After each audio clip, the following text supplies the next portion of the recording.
Hello, my name is Michael, and I obsess. I come across something that grabs me and I consume until I can't take anymore, and then I'm on to the next. Some obsessions last a week, others a lifetime. It is my intention to explore these obsessions with you as they occur while the passion is hot. Welcome to Eclectic Obsessions.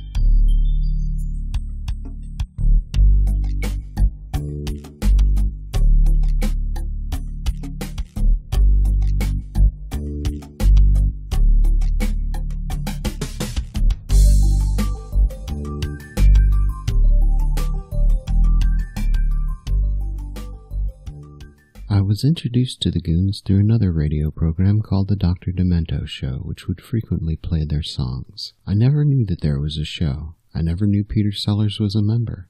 Later on, I discovered that Beatles producer George Martin worked on their recordings and that all the Beatles, but specifically John Lennon, was a fan of their program. Eventually, I found records of their radio shows and fell in love with their humor. We will be exploring their shows, songs, and legacy on this episode of Eclectic Obsessions. This is the BBC Home Service. Hold it up to the light, not a brain in sight. John Fryer Sellers, taste this script. What is that? This means yet another extraordinary talking-type wireless Goon show.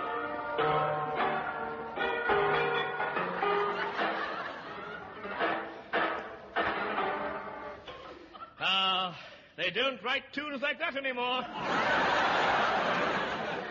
Let's hear the other side.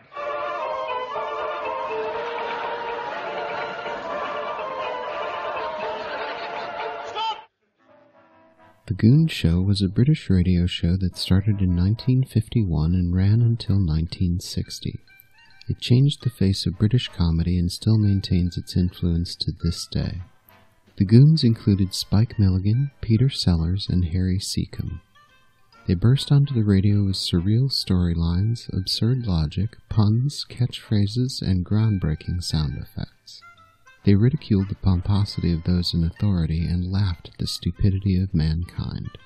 All of the cast members served in the military during World War II and became involved in entertaining the troops. This subsequently led on to showbiz careers when they left the military. By the late 40s, they were all carving out individual careers in London stage and radio, with Spike becoming interested in script writing. They met or were introduced to each other and decided to create a radio show. They began to gather at a pub called Grafton's, which becomes a popular watering hole for them and other up-and-coming stars. Jimmy Grafton, the landlord of the pub and scriptwriter, is instrumental in getting the Goons started at the BBC. He will also edit the early series of the show. Entertainment shows at the time were largely based on the old music hall tradition, with songs, specialty acts, and comedians telling gags. The format of the show was similar to many other radio comedies, consisting of a number of comedy sketches and musical interludes. From the third series, episodes moved towards having one overall plot, with two musical interludes with the same characters beginning to appear in each episode. To appreciate the effect of the Goon Show, it is useful to understand the world at that time. Television was still in its infancy during the 1950s, and radio shows attracted huge audiences. World War II ended 6 years before the Goon Show started, but Britain was still recovering. Food and petrol were still rationed, and post-war austerity meant Britain was a rather drab and downtrodden place. The dignified stiff upper lip attitude still prevailed, but many who lived through the war were more inclined to question the rules and authorities that controlled their lives. Onto the scene burst the Goons, with a quick-fire, irreverent brand of humor that mocked those in establishment and offered a different farcical view of the world. What made the Goon Show different was its attitude. The comedy was edgier than its contemporaries, and it used mad characters, satire, and groundbreaking sound effects in a surreal way unlike anything that had done before. There were originally 4 main cast members: Spike Milligan, Peter Sellers, Harry Seacombe, and Michael Bentine. Spike Milligan would later be considered by many to be the grandfather of modern British comedy due to his work on The Goon Show and subsequent projects. Peter Sellers would go on to be a world-famous comic actor, best known for playing Inspector Clouseau in the Pink Panther movies. Harry Seacombe remained a well-loved singer and entertainer throughout his career. Michael Bentine left the group after only a few series and before the show reached its peak of success. he went on to have individual success as an author and comedian. The show's chief creator and main writer was Spike Milligan. The scripts mixed ludicrous plots with surreal humor, puns, catchphrases, and an array of bizarre sound effects. Some of the later episodes feature electronic effects devised by the fledgling BBC Radiophonic Workshop, many of which were reused by other shows for decades. Many elements of the show satirized contemporary life in Britain, parodying aspects of show business, commerce, industry, art, politics, diplomacy, the police, the military, education, class structure, literature, and film. The program exercised a considerable influence on the development of British comedy and popular culture. It was cited as a major influence by the Beatles, as well as Monty Python and many others. The show paved the way for surreal and alternative humor, which was part of the attraction for Sellers. Many of the sequences have been cited as being visionary in the way that they challenged the traditional conventions of comedy. In Monty Python's autobiography, Terry Jones states, "The Goons, of course, were my favorite. It was the surreality of the imagery and the speed of the comedy that I loved, the way they broke up the conventions of radio and played with the very nature of the medium." This is reiterated by Michael Palin and John Cleese in their contributions to the book. Cleese recalls listening to The Goon Show as a teenager in the mid-1950s and being absolutely amazed by its surreal humor. It came at a key stage in my own development, and I never missed a show. These were my childhood heroes. I became almost obsessed with them. And I'm glad that I did, because many years later I was able to understand the audience response to Monty Python in a way that I would never have done if I hadn't been such a fan of that show. It was rather like hearing Elvis Presley doing Heartbreak Hotel for the first time. You knew this was very, very different. And it wasn't just that my father sort of looked askance at the radio when he heard it. It was that there was something in the form of it that was different. It was in its use of pre-recorded and live sound effects that The Goon Show broke the most new ground. Part of the problem was that not even Milligan knew how to capture electronically the peculiar sounds that came alive in his head. He just knew when it had not yet happened. Seacombe noted that Spike used to drive the studio managers mad with his insistence on getting the sound effects he wanted. In the beginning, when the program was recorded on disc, it was extremely difficult to achieve the right sound effect. There were, I think, 4 turntables on the go simultaneously, with different sounds being played on each. Chickens clucking, Big Ben striking, donkeys braying, massive explosions, ship sirens, all happening at once. It was only when tape came into use that Spike felt really happy with the effects. An effects instruction in one script read, "Sound effect of 2 lions walking away, bumping against each other. If you can't get 2 lions, 2 hippos will do." Over time, the sound engineers became increasingly adept at translating the script into desired sounds, assisted from the late 1950s onwards by specialists in the BBC's newly formed Radiophonic Workshop. Additionally, Milligan played games with the medium itself. Whole scenes were written in which characters would leave, close the door behind themselves, yet still be inside the room. Further to this, characters would announce their departure, slam a door, but it would be another character that had left the room. That character would then beat on the door for readmittance. The door would open and close, and again the wrong character would be locked out. The typical format of the show consisted of 3 acts linked by a continuing plot, with jazz harmonica player Max Geldray performing between Acts 1 and 2, and singer Ray Ellington and his quartet between Acts 2 and 3. Both Ellington and Geldray also made occasional cameo appearances. The closing theme, backing for Geldray, and incidental music was provided by a big band under the direction of Wally Stott, who had been writing for the show since the first series. After the end of Series 3, original announcer Andrew Timothy was replaced by Wallace Greenslade, who provides spoken narrative links as well as occasionally performing small roles in the scripts. Harry Seacombe's character was Neddy Seagoon. Neddy was an affable but gullible idiot, the central figure of all the shows, but his greed regularly leads him astray.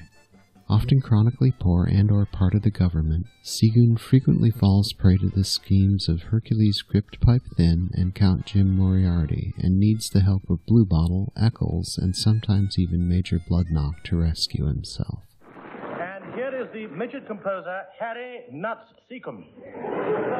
Oh, Hooks. And let me inform you, Wallace, that no midget composer am I. Carl Hooks. My vocation is engineering. I graduated in tunnel building. How terribly. Yes. My first big tunnel I built in 1931. Oh, yes, I remember now. 6 other convicts escaped with you. What? All lies, I tell you. We were just dressed as convicts. It was carnival night. That's how we slipped away unnoticed. All lies, I tell you, all lies. I wasn't there at the time. Spike Milligan's characters are Eccles, Miss Minnie Bannister, and Count Jim Moriarty. Eccles is the original Goon. Mad Dan Eccles is a tall, lanky, amiable, well-meaning, but incredibly stupid teenager who often found himself involved, usually alongside Blue Bottle, in one of the nefarious schemes created by arch-villain Hercules Cryptpipe Thin. Jokes about his stupidity are a staple of the show, with Eccles himself cheerfully joining in. His character serves both grown-up parts and as the playmate of Blue Bottle.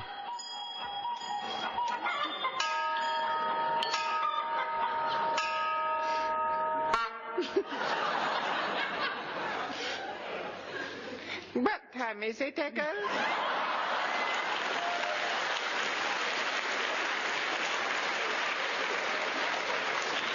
Just a minute, I got it written down here on a piece of paper.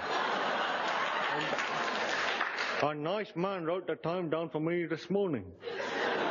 Oh, then why do you carry it around with you, Eccles?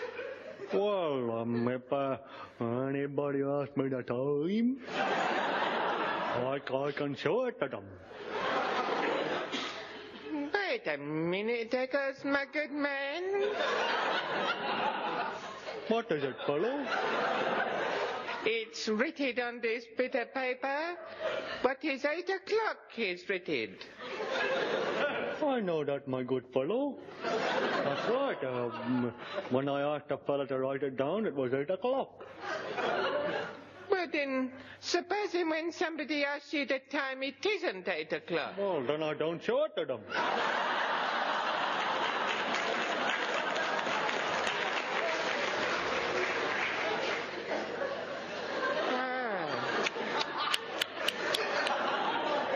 Yeah. Well, how do you know when it's 8 o'clock? I got it written down on a piece of paper.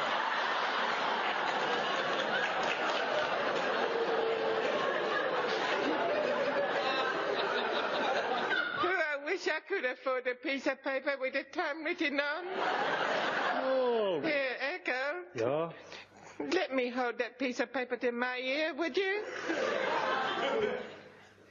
Here. This piece of paper ain't going. What? I've been told a forgery. No wonder it stopped at 8 o'clock. Oh, dear. You should get one of them things my granddad's got. Oh? His firm gave it to him when he retired. Oh. It's one of them things, what it is, that wakes you up at 8 o'clock, boils the kettle, and pours a cup of tea. Oh, yeah. What's it called? My grandma.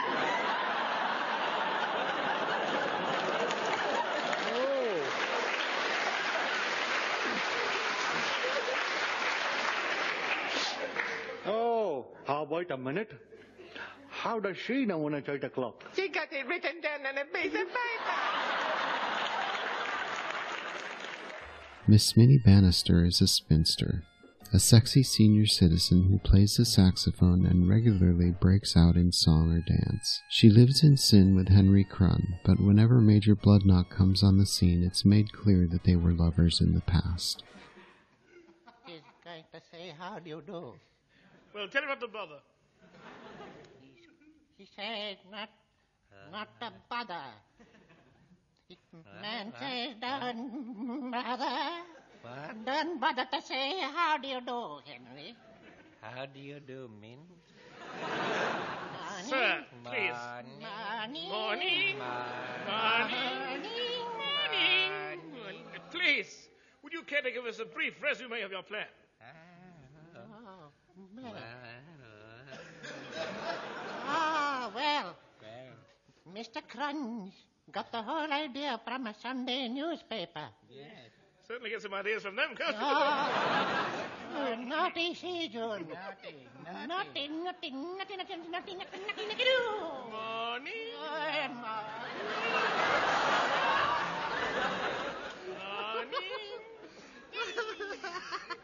Tea in the morning.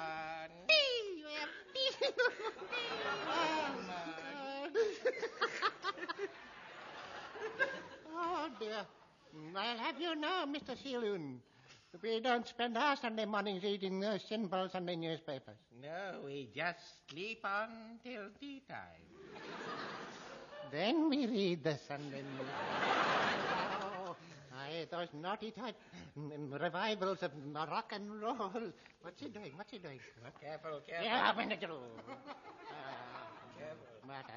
line 14. What? I wondered where we were. Stop that naughty whatever you are. Count Jim Moriarty is an impoverished member of the French aristocracy who has turned to crime to support his lifestyle. Despite having carried out many high-paying cons and robberies during this series, he and his criminal counterpart Hercules Grippipipe Thin always appear to be permanently destitute, delightfully wretched in his poverty and degradation. Sapristi knuckles! When I heard that sound, I ran downstairs, and with the aid of a doorknob and 2 hinges, I made this sound. Ah, good morning. Good morning. Just a moment.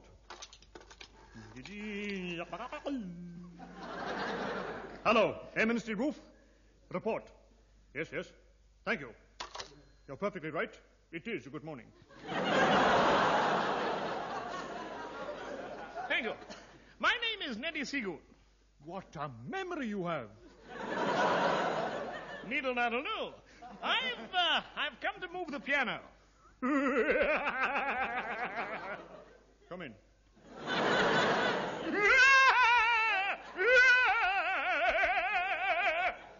Thanks.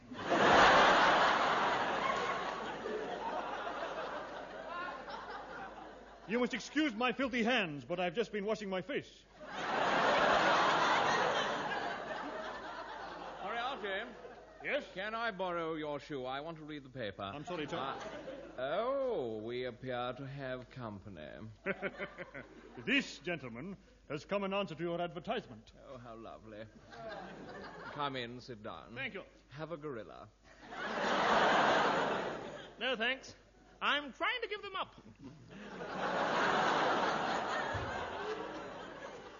Peter Sellers' characters are Major Bloodknock, Hercules Grippipipe Thin, Blue Bottle, and Henry Crun. Major Dennis Bloodknock's army career was notable for cowardice and monetary irregularities. He was discharged from the Indian Army after being found dressed as a woman, although he claims it was carnival night. He too is a thief who tries to steal from one and all. He is afflicted with extreme gastric distress, and his introductory theme is usually followed by a bizarre series of explosions and bubbling noises that represent his stomach rumbling. He comments on these sounds himself with "Quick nurse, the screens," or "Oh, no more curried eggs for me." Occasionally the sound effect won't play and he'll comment, "I'm cured."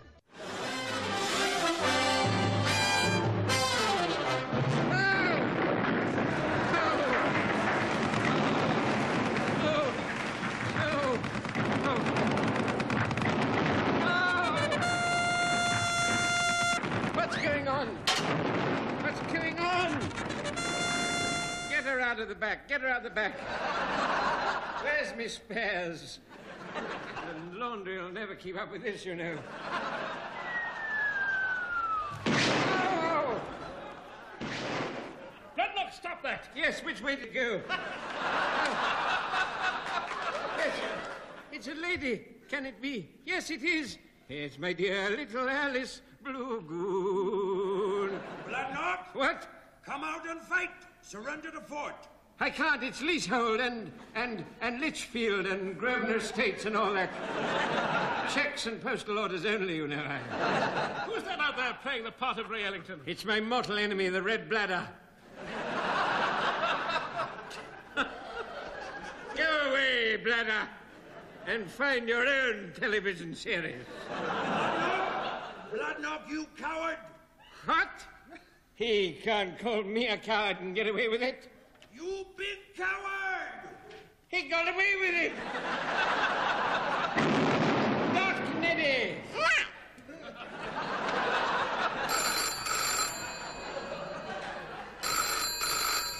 Hello, what, yes? Yes, that was the Beeb Seeb. They've switched Goon shows. This is now number 162. What? Pardon me, sir. What is it? Right. What is it, Private Parts? What is it? It is... It's Private Parts, isn't it? No, sir, I am Singe's thing. Singe's thing? If I remember you very well, yes. Yes. Yes, what do you want? What do you want? Kia Mangtahai. It's time for tomorrow perversion, sir. Time for my perversion? Yes, sir. Good. Let's start now. Come along. Ah! Oh, I love a bit of rock. Yes, now the whips, yes. Yes, let me have the Scotch ticker now. I like that right now. Now the steering wheel club, closely followed by the touch of the Hefner. And come on, more. Touch of now, that's it. Yes, is it all over? Yes. What about the starters? Now then, that's better. Now this uniform goes back to Moss Brothers tomorrow. Yes, sir, there's a deposit. There is a deposit on it. Oh, that'll brush off. Don't worry about that. Now,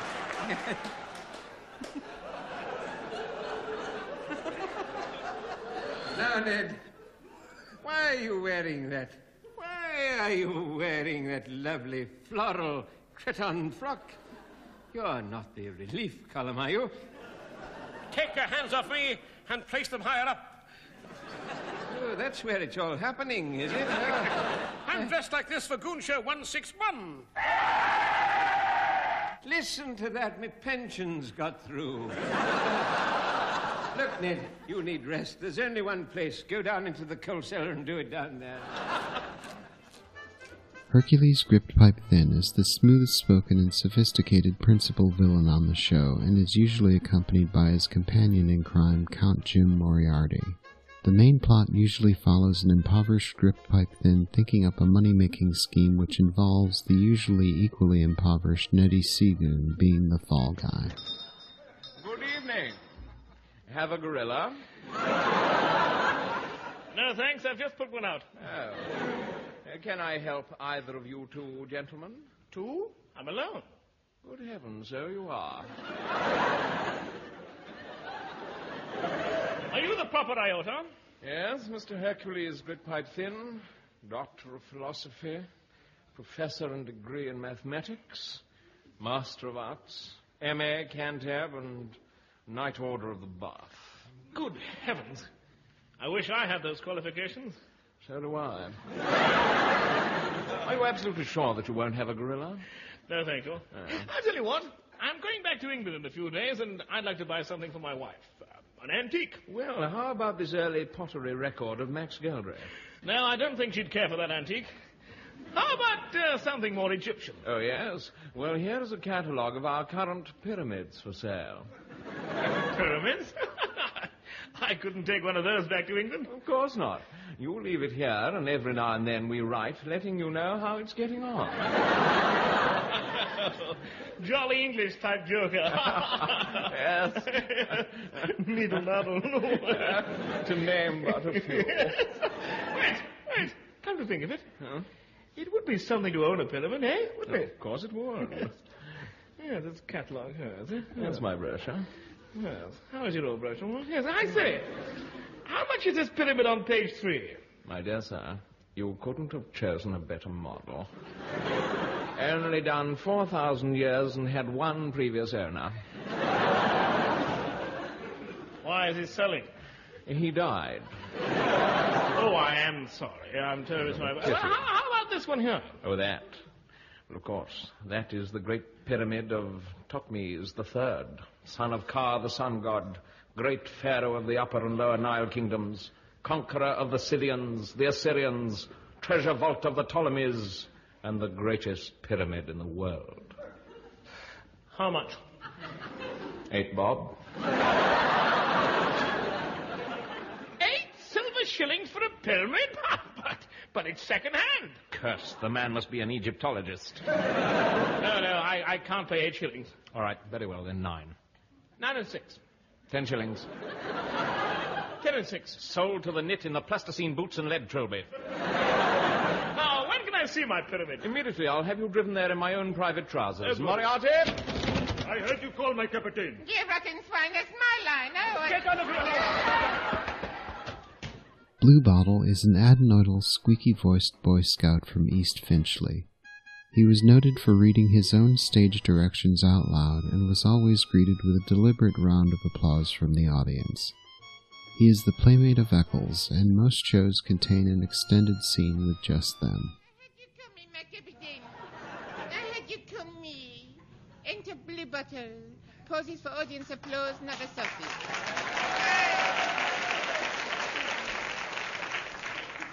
Better second house. Stand away, little stringy pants. This is man's work. But I have done my homework, and I wash my knees. Look. Points to white spot on leg. Stop that tooting there. Where's Major Bloodlock? I can play that part better than him can. I'm in the school play at Christmas. Put on white beard. Hooray. Oh. Wait a moment. There is a part for you. I knew you would not play this game with that little blue bottle. Oh, what do I say, Captain? Read this. But don't read it till I tell you. My little captain is going a long way off to see if I can shout to him. Turns from window, so I will not shout at him. Righto! Read it out now! I heard you... Reads part. My name is Ned Seagoon. You rotten swan, you! You have deaded me before we even started the game. And you have singed my Edward Purdom Egyptian-type shirt.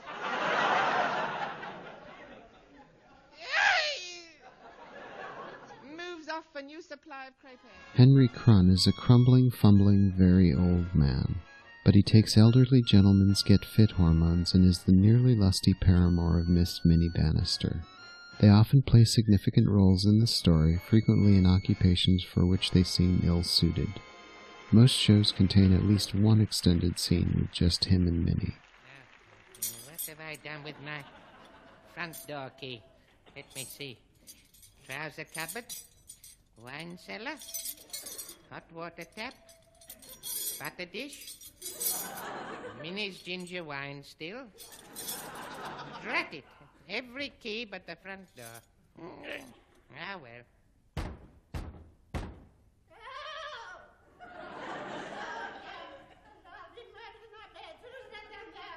Minnie?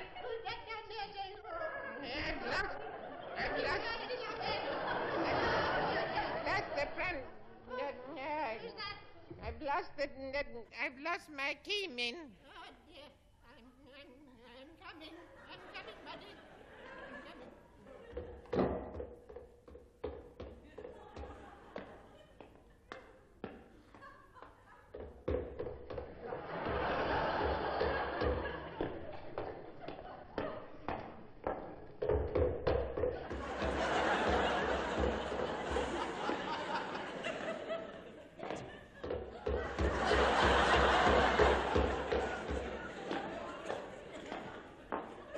I can't understand it. We live in a bungalow.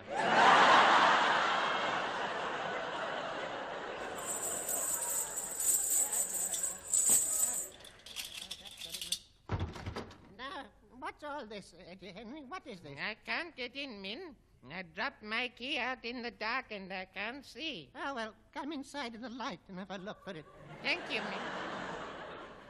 Now, hurry up, Henry. I will. Don't go back to bed, Min. I'm not in yet. Well, hurry up. I don't want to wait up all night waiting for you to come home. But don't rush me, Min. As soon as I find the key, I'll let myself in. Okay. drat it, I can't find it. I can't find the key. Well, why don't you knock? I'll let you in. All right.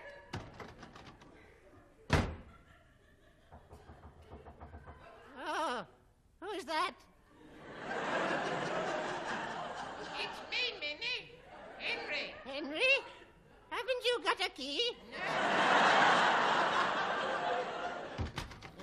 Come in, buddy. You're lucky I wasn't in bed, you know. In 1959, Milligan announces that the 9th series will be the last. At the end of one recording session, a group of girls hand over a petition signed by 1,030 listeners pleading with him to carry on writing the Goons. Harry Seacombe also misses the recording of the final episode. One more series was made. In 1960, the 10th and last series ends with the show's popularity still high. It's better to go out on top. The Goons also wrote and recorded music. 14 songs in total, but there are 2 that really stand out. The Ying Tong song was written by Spike Milligan and performed by the Goons, usually led by Harry Seacombe. It is a nonsense song, consisting of small verses interspersed by a completely nonsensical chorus.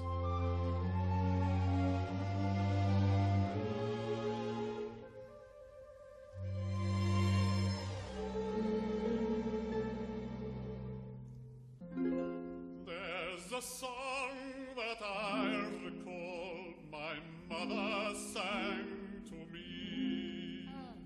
She sang it as she tucked me in when I was 93. Who was that bum? Ying tong, ying tong, ying tong, ying tong, ying tong, ying tong, ying tong, ying tong, ying tong, In a light pole. Keep that up. Keep up. keep up, Ying lad. tong, ying tong, ying tong, ying tong, in a light pole, lad. Ying tong, ying tong, ying tong, in a light pole, In a light pole. Ying tong, ying tong, ying tong, ying tong, ying tong, in a light pole. Ying tong, ying tong, ying tong, ying tong, in a light pole. Oh, Ying tong, ying tong, ying tong, ying tong, ying tong, in a light pole. Ying tong, ying tong, ying tong, in a light pole, in a light pole.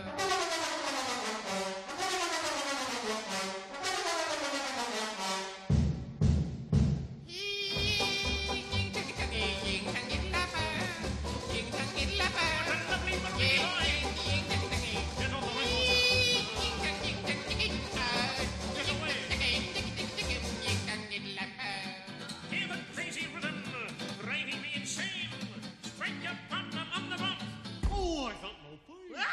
Ying tong, ying tong, ying tong, ying.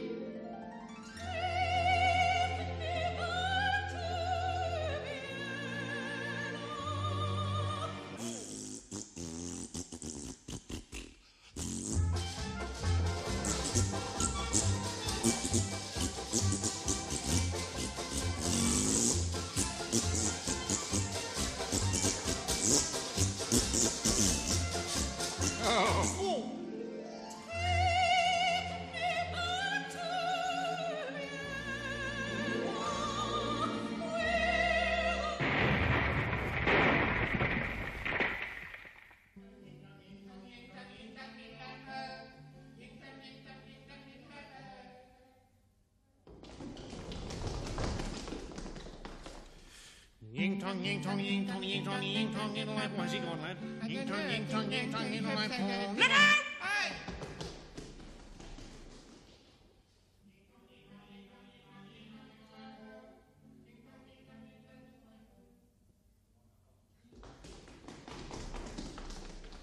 Ying tong.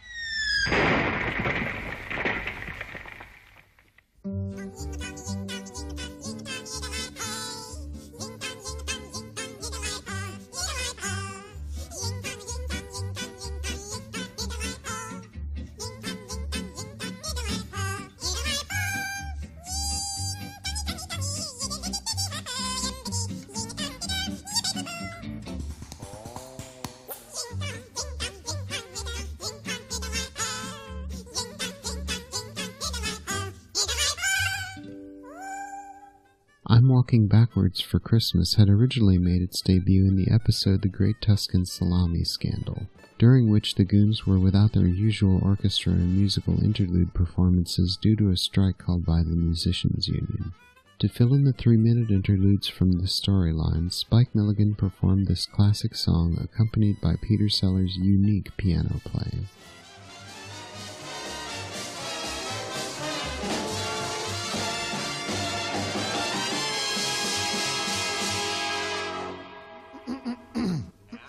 Yes, no.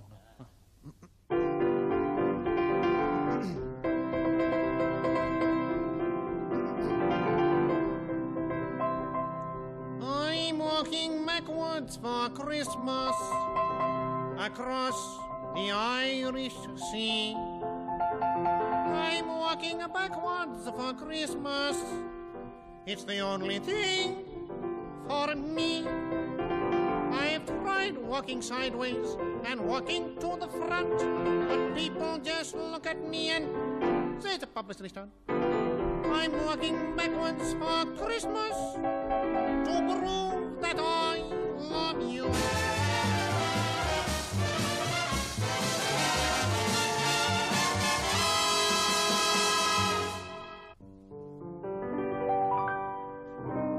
An immigrant lad loved an Irish colleen from a Dublin's Galway boy. He longed for her arms, but she spurned his charms, and she sailed o'er the foam away. She left the lad by himself on his own, all alone, a sorrowing. And sadly he dreamed, or at least that's the way it seemed, buddy, that an angel choir to him, an angel choir did the same.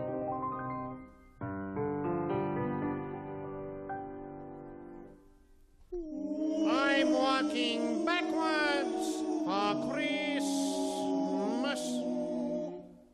across the Irish Sea. I'm walking backwards for Christmas.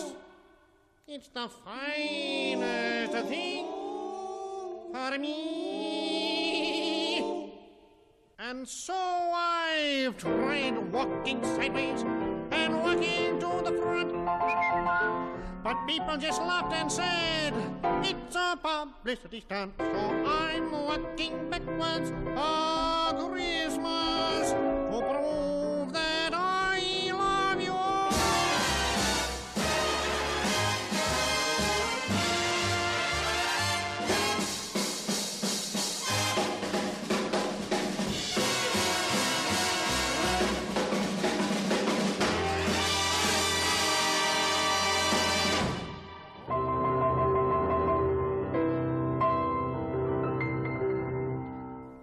Thank you.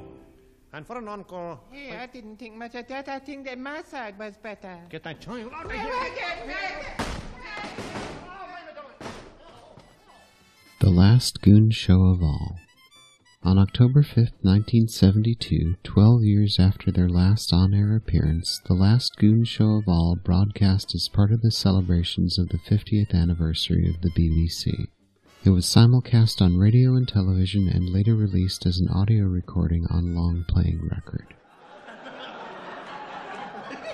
And now, ladies and gentlemen, my husband and I have great pleasure in starting this Goon Show number 161.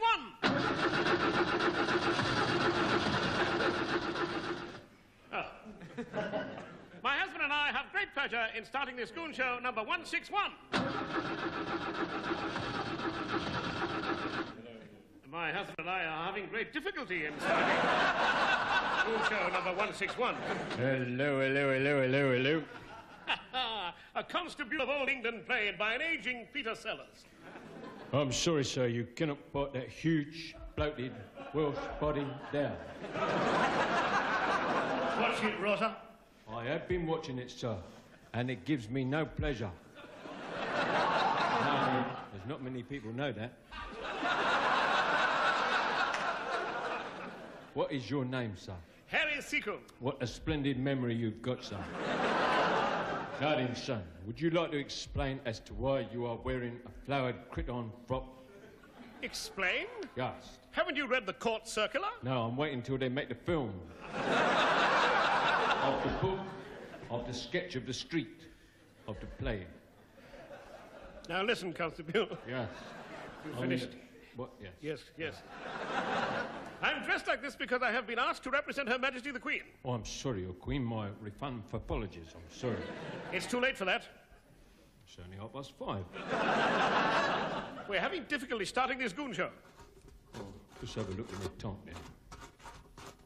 Tonk? Oh, see, you still got the same typist you had in 1953.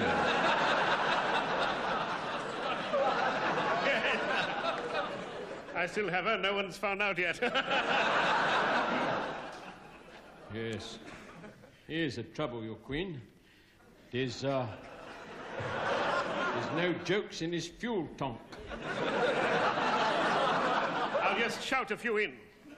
I say. What do you say? What do you say? How do you start a pudding race? I don't know. How do you start the pudding race? Say go.